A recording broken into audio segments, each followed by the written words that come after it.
Seorang pria asal Tangerang Selatan viral setelah videonya ramai dibicarakan di media sosial.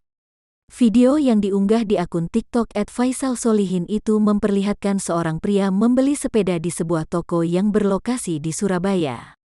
Tak tanggung-tanggung, ia membeli sepeda dengan harga yang cukup fantastis, yaitu Rp150 juta.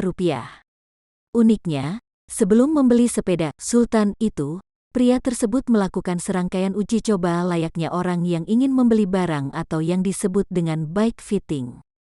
Video itu sebelumnya diunggah oleh akun TikTok @laurenciaeka97 pada Kamis tanggal 11 Maret tahun 2021 dan sudah ditonton lebih dari 1 juta kali. Beli sepeda Sultan harga 150 juta. Ternyata AA, tulis Lauren pada judul video yang dibuatnya. Video tersebut semakin viral setelah diunggah ulang oleh beberapa akun media sosial.